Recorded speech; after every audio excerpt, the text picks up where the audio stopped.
posso ter no trabalho de aferição que essa pessoa fez na minha balança, como é que eu posso dizer que eu posso acreditar no trabalho dele, na aferição que ele fez daquela balança? Né? Fica complicado, né? Então, bom, mas ele deve ter usado padrões que alguém forneceu para ele.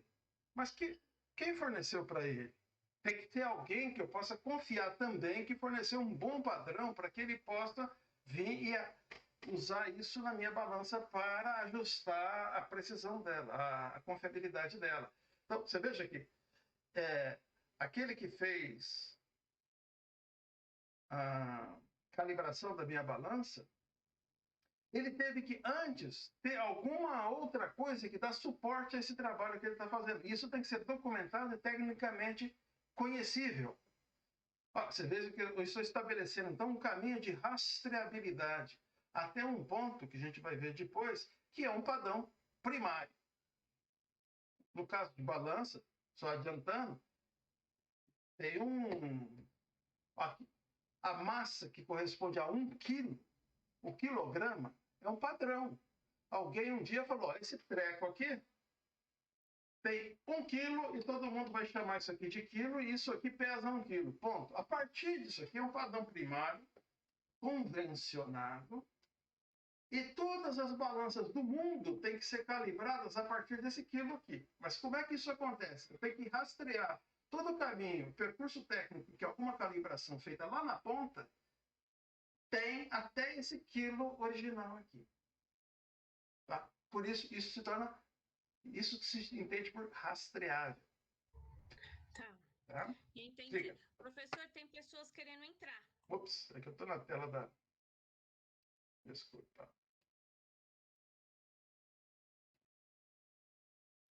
É bom avisar, porque às vezes eu fico alternando entre a tela da apresentação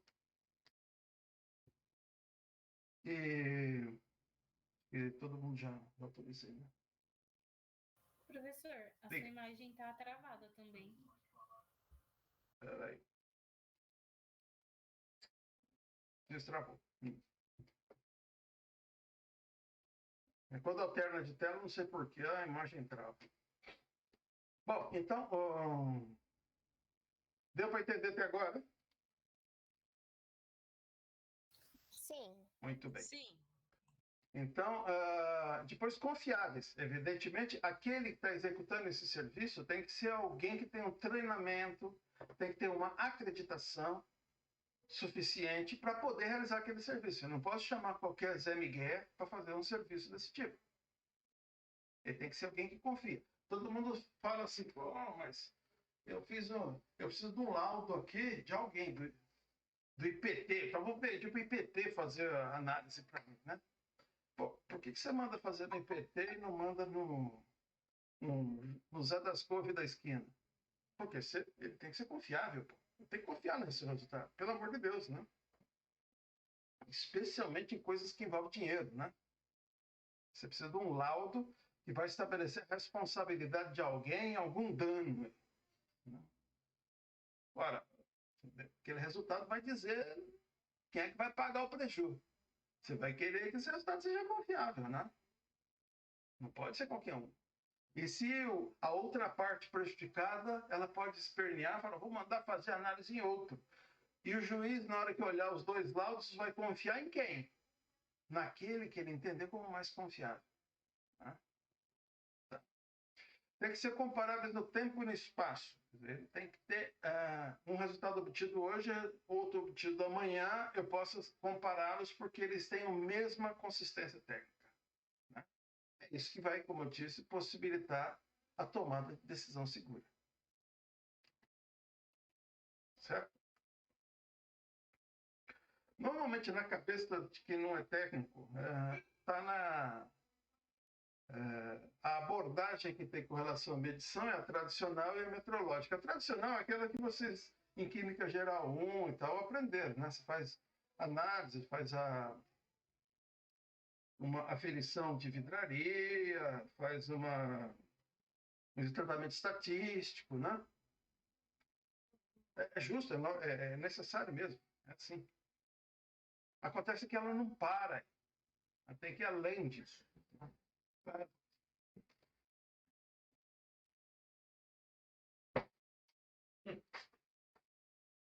Muito bem. Isso seria uma abordagem meteorológica, que ela é muito mais completa. Né?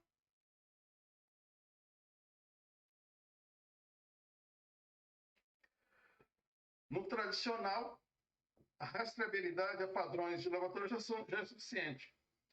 Quer dizer, quando você faz uma solução padrão, você fez uma solução padrão lá para fazer uma titulação, né? Vai fazer uma titulação, então você vai lançar mão de soluções padrão de titulante para você poder fazer a sua medida. E aquilo ali está bom para você. Na metrológica já vai um pouco mais longe além disso. Né? Você vai ter que ter uma rastreabilidade que deve ser demonstrada no sistema, reportada ao sistema internacional. Tá? Esse sistema, que é esse sistema internacional, a gente vai ver um pouquinho mais. É um pouco mais do que o estabelecimento de padrões de medida. O quilo é uma medida do sistema internacional. Beleza, mas é mais do que isso, sistema internacional. É todo o sistema, a cadeia de rastreabilidade. Tá? Não tem um modelo matemático para você apresentar com o seu resultado. Vocês vão ver que, no caso nosso, o modelo matemático é obrigatório. Tá? Quer dizer, como é que você chegou naquela incerteza? Isso aí tem um sistema. E essa incerteza sua está espelhada em qual grau de confiabilidade? Matematicamente, você tem que apresentar isso. Tá?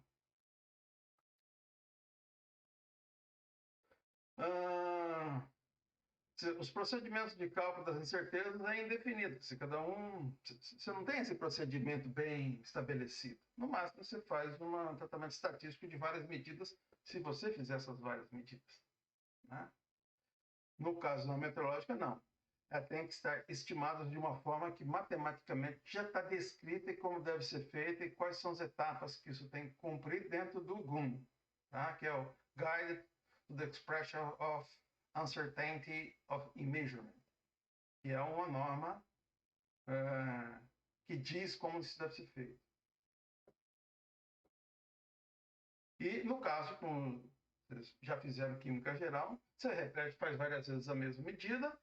Cada vez que você faz uma titulação, você sabe que você não vai obter exatamente o mesmo resultado, mas no final você tem várias medidas, você faz um tratamento estatístico e fica feliz com aquilo lá.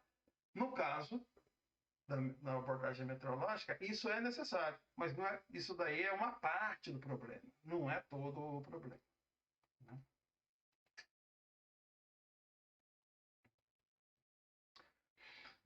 Então, isso aí entra alguns viciozinhos de laboratório ou de entendimento que normalmente tendem a um conforto maior para a gente escapar do trabalho que isso dá.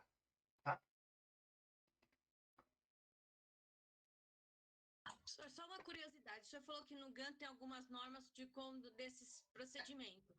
A nossa BNT tem alguma coisa parecida? Que eu saiba, não. A BNT não tem pretensão de cobrir esse tipo de coisa. Ah, tá. Tá? A BNT ela lança normas técnicas sobre os procedimentos que devem ser feitos para tal análise. Então, eu faço referência, quando eu vou, por exemplo, analisar tinta para caneta esferográfica. Qual é o teor de... Quanto eu devo ter aqui de sódio? Tá? O método para analisar isso, a BNT vai dizer. Tá? Então, como é que você faz para você fazer a amostragem? Como é que você faz? Que método você vai usar para analisar isso? Quais são os recursos técnicos que você precisa para ter isso? Qual é o procedimento para fazer isso? Daí a BNT vai dizer. E ela vai dizer isso a partir de como é que ela vai construir esse método. Isso daí tem um modo de fazer. Você vai chamar os especialistas para fazer. Tem todo um procedimento burocrático e técnico que vai cumprir isso aí. Chama composto uma comissão tripartite, onde você tem consumidores, fornecedores junto e um ente, normalmente um outro terço de uma entidade isenta. Normalmente o IPT. Tá? Eu que trabalhei no IPT, eu participava desses comitês que chamam da BNT. Né? Então você junta um fornecedor, junta o consumidor, alguém que tem um grande consumidor, normalmente faz análise química disso daqui, e vão discutir qual seria o melhor método de fazer essa análise, estabelece como vai fazer, e tem tudo isso aí, não vou explicar em detalhes, mas aí até que finalmente é aprovado um procedimento. Olha, você vai, para mostrar isso aqui, você vai fazer assim, assim, assim, assado. Aí, para analisar, você vai usar tal técnica, usando tal procedimento. Vai tomar um X disso daqui, uma X gramas, pesado de tal forma, diluído de tal forma, concentrado de tal forma, assim vai. Tá? Mas a maneira, o resultado apresentado no final, a maneira de estabelecer essa incerteza não é a BNT quem faz. Ah, tá bom. Tá? Entendi. Só para te esclarecer as competências aí, como é que isso é feito. Tá bem? Tá bom, professor. Obrigada. Na segunda parte, eu começo aí um pouco mais avançando, o que deve ser avançado. Aí vocês vão começar a tomar conhecimento técnico das... assim, vamos dizer, sendo apresentados, mas não conhecendo a alma, daquilo que regula toda essa parte técnica ligada às incertezas nas medições. Tá?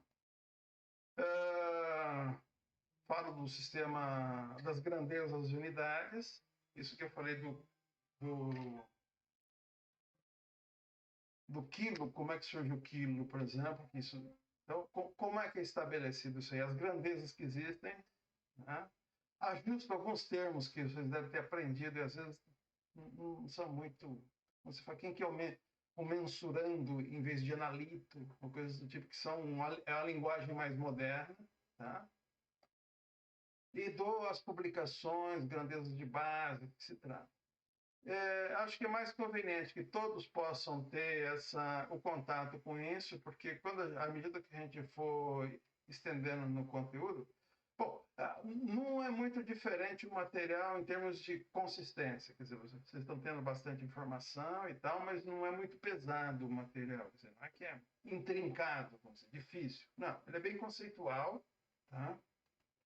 Eu acho que, inclusive, com vocês, eu não vou entrar muito nessa parte matemática estabelecida pelo GUM, de definição de incertezas, porque o propósito que eu tenho aqui é você não precisa se tornar, no final da disciplina, especialistas em metrologia. Você precisa conhecer bem análise quantitativa, como é que ela acontece, quais são as técnicas. Mas não podem fugir de conhecer esse conteúdo que está na base da entrega, da obtenção e entrega de medidas. Que a química quantitativa trata de medidas na área química. Tá? E na hora que você, como químico, faz uma medida e tem que entregar essa medida para o seu cliente, você tem que saber o que você está fazendo. Tá? E hoje existe um modo que o mundo adota que te pode dar segurança naquilo que você está fazendo. Tá? A gente vai chegar um pouco mais na frente e vocês vão ver que não é nenhum pecado você ter uma incerteza grande ou pequena. Que às vezes você tem uma incerteza muito grande. Pode acontecer, mas isso depende muito da circunstância, né?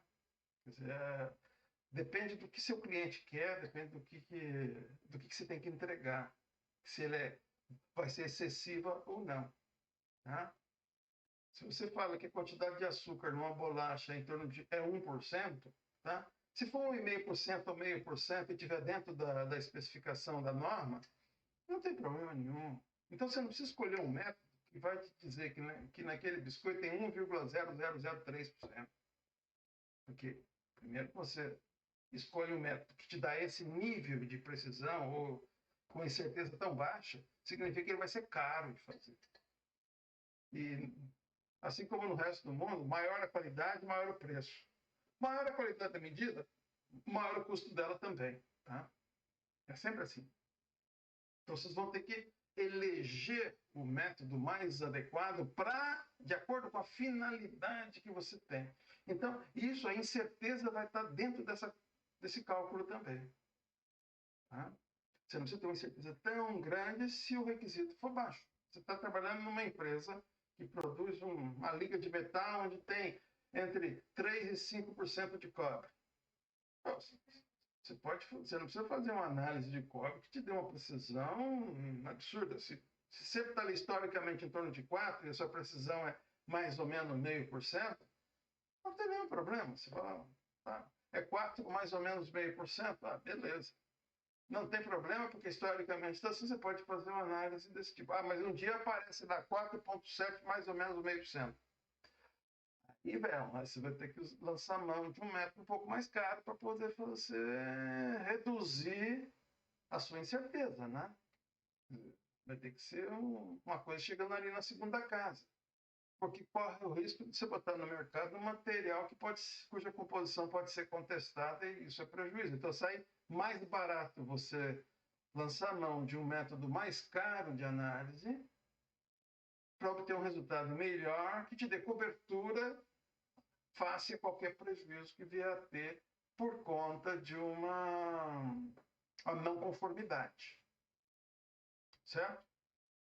Porque normalmente você sempre vai esbarrar com normativas que vão dizer que as concentrações das coisas têm que estar entre tanto e tanto, e você vai ter que atestar que está conforme ou não. Né? E o químico é que vai assinar isso daí, ele responde pelo resultado que ele está apresentando, responde até legalmente. Né?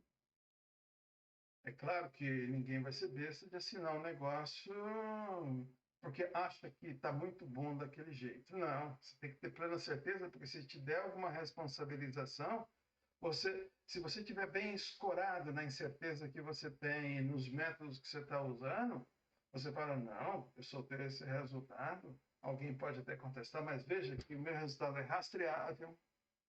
Tá? A minha incerteza é tal porque eu calculei segundo o GUM dessa forma. Pode ter acontecido algum erro? Pode ter, mas eu tenho toda a cobertura técnica que me permite, inclusive, não ser punido por eu apresentar um resultado, porque não foi um chute. E, tecnicamente, está adequado à necessidade que aquela circunstância requeria. Tá? Deu para acompanhar até agora? Sim, professor. Sim. Beleza.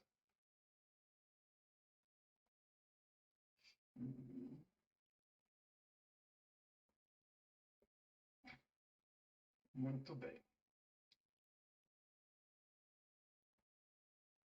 Deixa eu ver aqui o que mais que é. Professor, Fala. tudo bem? Eu queria só falar duas coisas. Primeiro, perguntar como vai ser a questão de notas e atividades e provas. Semestre passado, você fez alguma disciplina no laboratório? Laboratórios, quer dizer, atividade igual que está tendo agora no Moodle?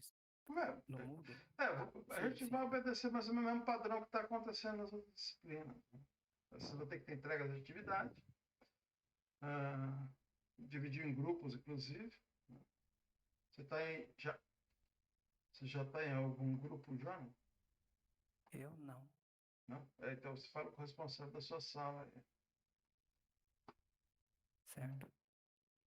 Porque tem uma divisão de grupos e aí as atividades vão estar sendo desenvolvidas dessa forma. Tá bem? Você é da bacharel? Você é da bacharelado ou da... Bacharel. Bacharel. O bacharel já tem aqui 7 grupos já estabelecidos. Segundo o Guilherme, que mandou, quem que mandou para mim aqui? O irmão, eu. Ah, então o irmão já mandou aí. Fala com o irmão aí e se insere num grupo aí. Beleza. Tá bom?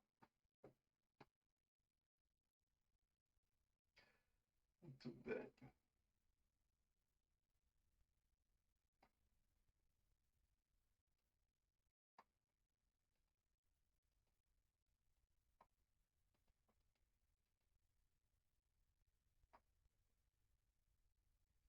Bom, então vocês vão ver lá um slide só dizendo isso, né? Então, por tudo isso que vocês viram, vocês viram que a metodologia, ela te dá uma visão abrangente, objetiva, porque é mensurável, e consistente do processo de medição. Então, quando vocês estão no laboratório, e já fizeram isso lá em química geral, uma titulação, né? Aí você fala, nossa, mas a precisão da bureta, você fez a aferição da sua bureta, né? É X. Né? Mas vocês vão ver que isso daí é pouco dentro da objetividade necessária e da abrangência que aquele processo de medição tem. Só aquilo não esgota toda a incerteza que aquele procedimento tem. Portanto, o resultado que você está apresentando não pode tomar em conta só a imprecisão da bureta e mais a da balança, tá? Que normalmente, como a da balança é muito mais precisa que a bureta, então normalmente ela é dissolvida e essa imprecisão some no meio do processo, acaba valendo só a maior imprecisão do processo, do ponto de vista de instrumento ou equipamento. No caso aqui tem muito mais coisa envolvida. Até o técnico que está fazendo o trabalho. Tá? Porque esse é um dos componentes, é o componente humano. Né? Essa, inclusive, é a parte mais difícil de ser mensurada nisso. Quer dizer, quando você pega uma mesma análise, o mesmo procedimento, uma mesma norma da BNT fixando um procedimento que você vai estar executando, tá? Essa mesma norma executada no mesmo laboratório por um técnico novato, por um técnico altamente experiente, isso tem um impacto na incerteza. Eu acho que até intuitivamente vocês podem pensar assim, pô, um cara que é macaco velho, cobra criada, esse cara, com toda certeza, ele tem uma capacidade de fazer a coisa, vamos dizer assim, com aquela perfeição que um novato não tem. Isso é, assim, intuitivo da gente saber. Agora, isso é mensurável? Não totalmente, mas razoavelmente você pode conseguir ponderar isso e incluir isso no seu nível de... na imprecisão que você vai atribuir ao seu resultado. Tá? É bem esquisito isso, mas alguém tem que se debruçar sobre isso para falar, olha, isso aí tem a ver. Ah, tem a ver? Então, precisamos considerar. Né? Para que eu possa ter certeza do que eu estou... ter segurança no trabalho que eu estou fazendo.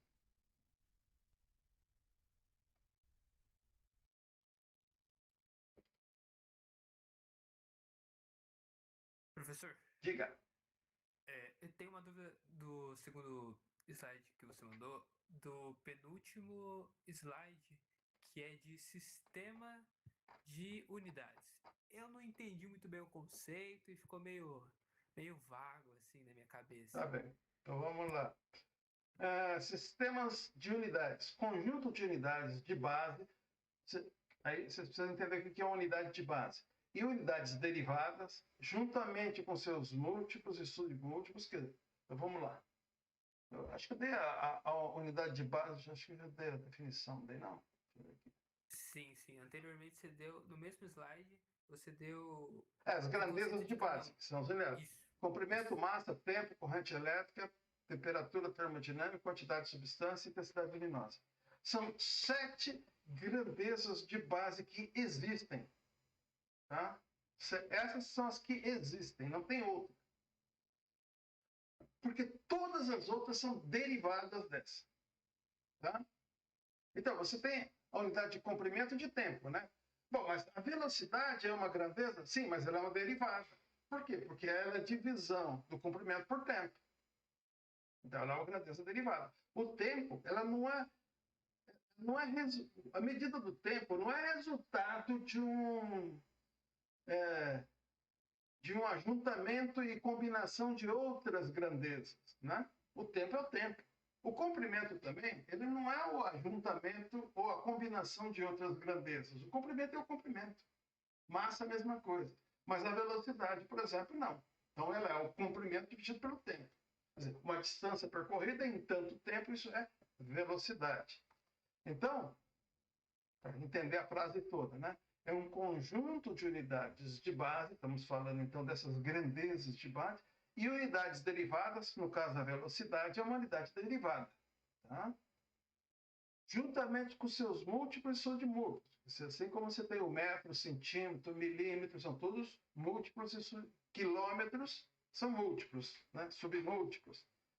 Definidos de acordo com regras dadas para um sistema de grandezas. As regras dadas são as regras estabelecidas, acordadas para aquele sistema de grandeza. Tá? Esse é o sistema de unidade. Então, nós estamos falando no sistema MKS, tá? que é metro, quilo, segundo. Eu estou falando, e eu tenho o sistema em inglês. São dois sistemas diferentes. Porque o sistema de MKS fala, o padrão de comprimento é metro, ponto. O metro é esse pedaço de coisa aqui, tá? Vamos chamar de pedaço de coisa. Né? Que existe um metro único que está lá num lugar específico do globo terrestre, estocado lá, e aquele metro é a referência última para todas as medidas de metro, baseadas em metro que a gente fizer no mundo. Tá? Todas as aferições de instrumentos que medem comprimento têm que ser rastreáveis até chegar lá. Tá? A polegada já não é uma outra unidade de base, certo? Não tem nada a ver com metro. Alguém um dia foi lá e mediu o tamanho do dedo do imperador e falou, isso aqui é uma polegada. Ah, beleza, tá. Assim como vocês viram o exemplo do cúbito. Né?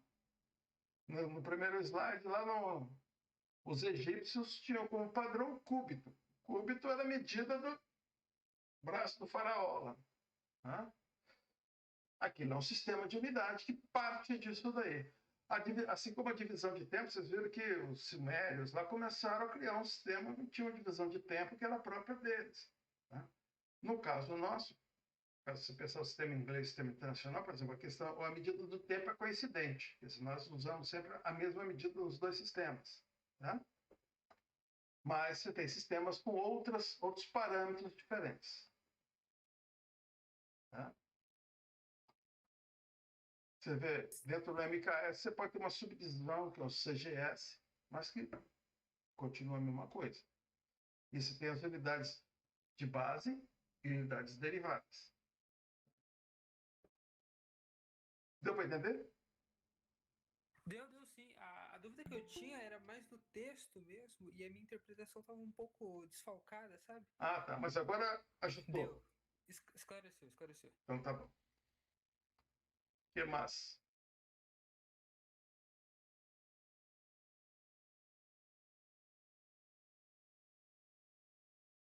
Aí vocês viram lá no slide também que a unidade de medida pode ser escolhida arbitrariamente. Assim, qualquer um pode escolher, não tem nenhum problema.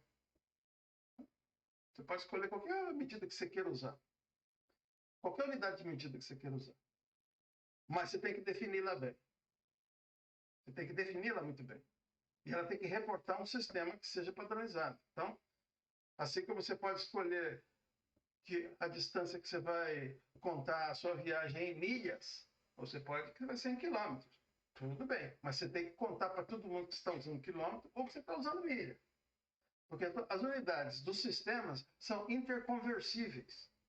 Elas se conversam, porque se uma tem um padrão, a outra tem outro padrão, mas um guarda uma proporcionalidade com relação ao outro padrão, que se o padrão for bem definido e outro padrão também bem definido, essa proporcionalidade é bem definida. Então, isso vai acabar se aplicando para todas as unidades derivadas.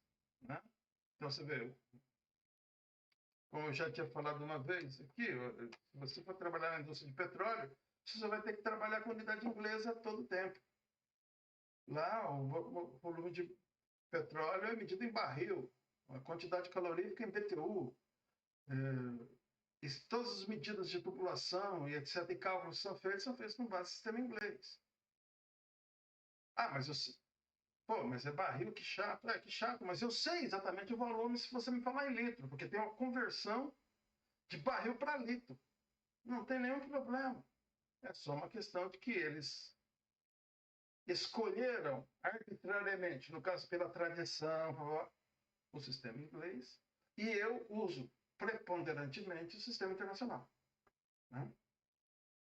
Mas eu sei quanto que é BTU, eu sei quanto que é energia do lado de cá, dá para todo o sistema se conversa. Porque tem as unidades de base têm uma correspondência que é conhecida, uma proporção que é conhecida. Se na unidade de base tem uma proporção reconhecida, todas as derivadas vão obedecer a mesma proporcionalidade. E Surgiu uma dúvida agora, você falando do sistema internacional em inglês, a tal da onça. Qual que é a nossa relação com ela? A onça é uma medida inglesa. Acontece que por que o sistema internacional é mais usado no mundo? Porque é mais simples. Tá? Enquanto que o sistema inglês veio de muita tradição, que foi incorporando medidas diferentes, tá? A onça é uma medida inglesa. Tá? Aí você tem que... Eu não vou lembrar de cabeça quanto é, tem que pegar sempre a tabela para olhar. Ninguém é obrigado a saber isso de cabeça. Tá? Mas quando você quiser saber quanto é um onça Troy, você vai ter que olhar, pega a tabelinha e vai ver, isso corresponde a tantos quilos. Porque a cabeça da gente pensa em quilos. Você vai nos Estados Unidos, todo o velocímetro de carro lá está em milhas. E a gente não tem muita noção imediata de quanto que corresponde a velocidade que você está andando lá em milhas por hora. A correspondência você fica fazendo conta na cabeça. Porque a nossa cabeça acaba se adaptando ao sistema que você mais usa. Né?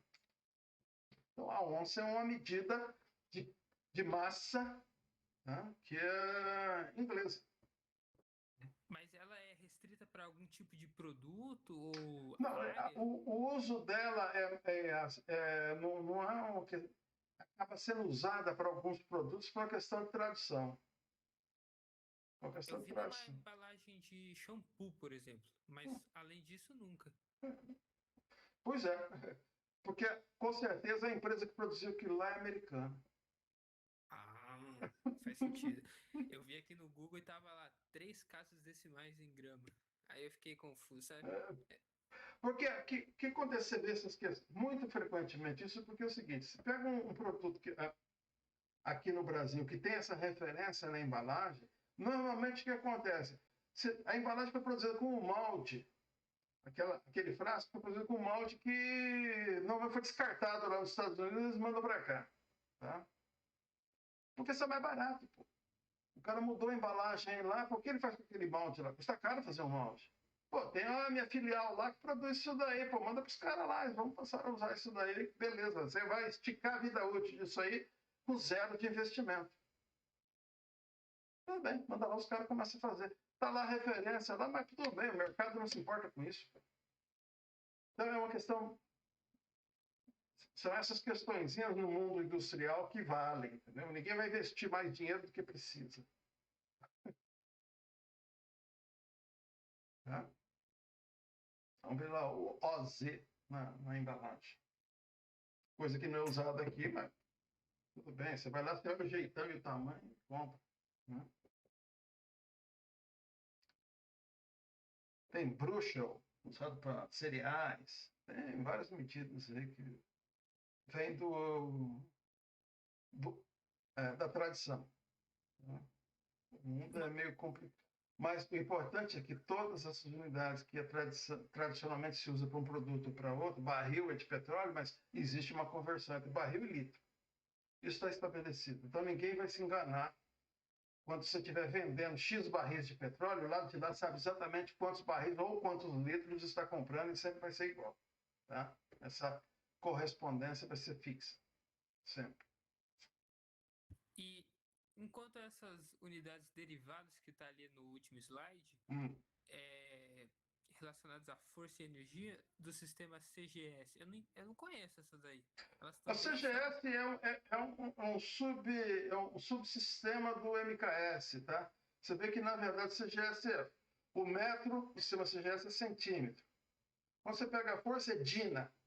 Energia é ERG em vez de Joule. Mas sempre mantém uma relação que são em potências de 10 um do outro. Tá? Porque você vê que na unidade de base, um é centímetro, outro é metro. Um é um centésimo do outro. Massa, um é grama, o outro é quilo, um milésimo do outro. Então, as unidades derivadas, quando você fala em DINA, em Newton, erg, Joule, tá? Você sempre vai estar falando em uma unidade derivada que tem uma relação com o do MKS, entre CGS e MKS, em potência de 10. Tá? Em MKS, Becquerel, atividade radioativa Becquerel. Daí para chegar num para o outro é só ver tabelado. Na verdade, do CGS para o MKS, Se você ver a tabela, você vai memorizar ela muito rápido, porque é sempre potência de 10 e a relação é muito fácil. Porém, o CGS é pouco usado. Normalmente é usado só em coisas pequenas, de coisa de tamanho muito pequeno. Você vê que você está trabalhando com gramas, centímetros, né?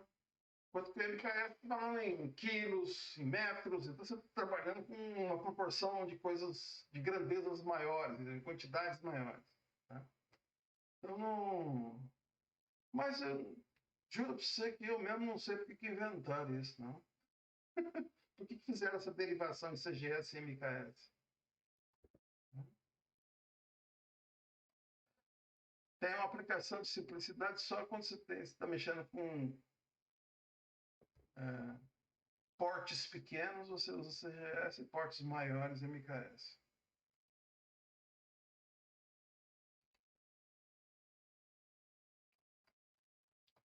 Tá bem. E tem até nomes próprios. Você tem a força, um é Newton de Dina, um é Joule de Erg. E o Erg nem se abrevia, fala Erg mesmo.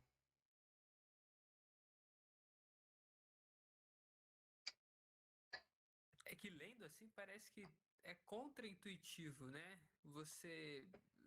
Todo mundo usa Newton e tudo mais, aí eu fui procurar agora e esse tal de Dina é um 10 micro Newton. Você vê que está a relação entre um e outro em termos de grandeza é uma potência de 10. Exatamente, mas. É um micro. Quem usaria 10 micronewton? Por isso que eu estou falando. Quando você está tratando de coisas que tem um porte muito pequeno, você pode usar Dina. Mas você não vai falar que você vai empurrar um navio, para isso você vai precisar de uma força de 1 zilhão de Dinas. Você vai usar Newton, né? Não é verdade? Sim, faz sentido. Tem seu uso, tá? Tem sua razão de ser. Como eu te disse, eu mesmo não alcanço esse nível filosófico aí para entender por que criaram isso. Mas a sorte é que tem sempre uma relação de potência de 10, então isso se torna fácil o uso. A gente vai pôr em prática esses dois sistemas? Ou Não, você só não, usa aqui nessa disciplina não. Isso daí. Na física ainda se usa alguma coisa disso, mas aqui nós não. Mas é que quando a gente está tratando de sistemas de medida, você tem que olhar, pelo menos, e saber reconhecer isso, né? Tem que conhecer isso. Isso faz parte do conjunto da metrologia. Quando eu falo da definição até de candela, não quer dizer que você vai trabalhar necessariamente com candelas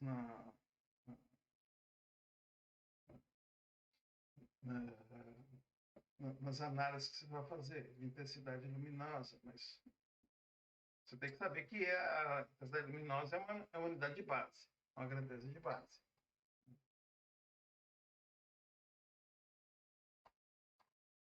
Não vejo a hora.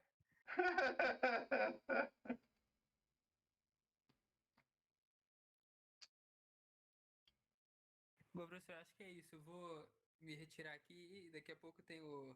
Daqui a pouco vocês têm mais aí, né? Isso, mais. Então tá, beleza. Bom, eu vou estar botando mais um pouco de material aí depois para vocês, para a gente poder ir. E o pessoal que não leu, por favor, não vai custar muito tempo para tomar contato com esse conteúdo que eu coloquei. Está bem resumido. Não é verdade? Acho que quem leu deu para perceber. Não tem um nível de dificuldade elevado. Porém, o conteúdo é necessário que vocês saibam. Tá bom? E depois a gente bate um papo e onde vai esclarecendo isso. Porque vão aparecer. Quando a gente faz um resumo de uma coisa, sempre vai aparecer um monte de palavras que para a gente parece que está muito óbvio na cabeça, mas numa página de PowerPoint, para quem está lendo, aquilo pode não fazer sentido. Né? Como vocês mesmos explicaram a definição de alguns termos, para a gente, às vezes, aquilo lá é quase natural, então você não passa batido que vocês possam não saber do que se trata. Então é bom que depois a gente possa ter esse momento para poder conversar e ir penteando e apurando de maneira que o conhecimento vá se encaixando e forme um corpo consistente e utilizável na cabeça de vocês. Tá bom? Também é bom pro currículo, né? Está escrito no currículo, o valor é muito pequeno. O que vale, o currículo, na verdade, é só uma descrição do que você sabe. Se você faz a descrição, mas não sabe, é problema. Você pode até saber e não está bem descrito, mas o contrário é complicado. Porque você vai ter que um dia vai ter que demonstrar isso. Certo, amigos? Professor, Diga.